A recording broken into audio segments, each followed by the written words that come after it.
урматтуу Алмаз Кушбекович, сиз бүгүн баяндамачысыз. Мен сизге суроом, STEAM гранттын суммасы 24-25-26 кандай каралды? Ооба, силердин көп суроолор болгон. Бул боюнча биз эмки жылга болсо 1,5 миллиард сом уже карап бердик. 1,5 миллиард. Ошол бир проект боюнча канча суммага чейин каралып атат? 5 миллион. 5 миллионго чейин көтөрдүк. Ушул 5 миллионду бир аз көтөрсөк болобу? Эми үчүн дегенде баалар кымбаттап кетти да акыркы жылдары. Мурун 3 миллион эле, кийин былтыркы жылы 5 миллионго. Аны дагы бир мисалы бир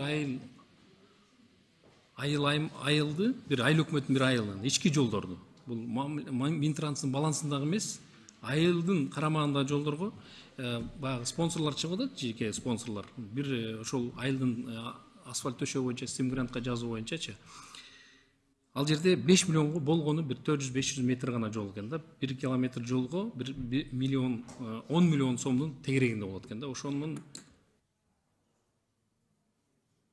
5 миллионду бир 10 миллионго көтөрсөк болобу, эгерде 1,5 миллиард болуп аткан болсо?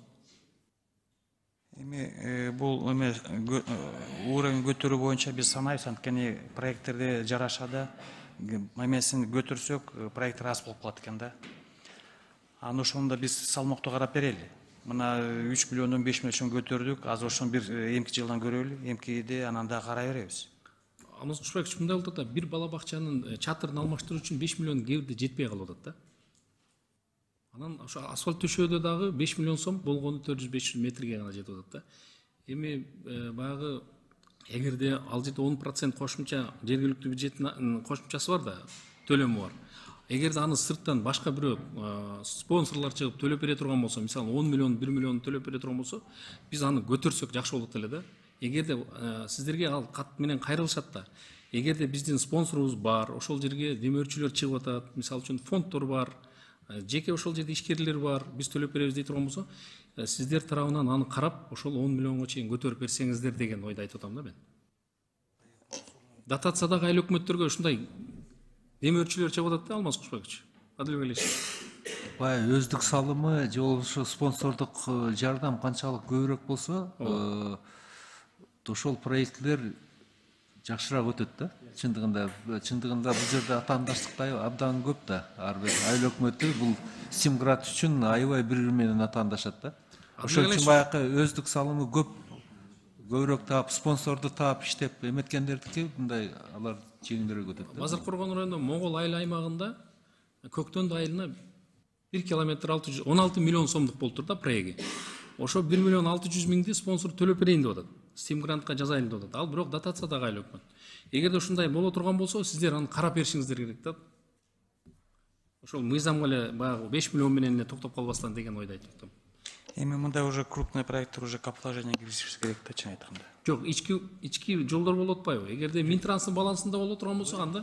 Болот, азыр боло берет. Азыр бул район деңгээлинде жолдор кирип атпайбы? Рахмат. Андай болсо сиздерге чоң рахмат. Андан кийинки суроом,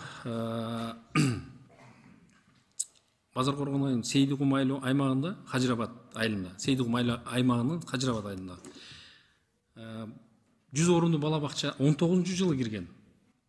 Фундаменти куюлган, даяр турат. Эми аны ошол убакта биздин депутатыбыз бар эле, Сайдылаган Болотович, ошол кишинин сунушу менен кирип калган. Бирок ошол фундамент куюлган бойдон токтоп турат да. Осо Төлөс ишканасы утуп алган.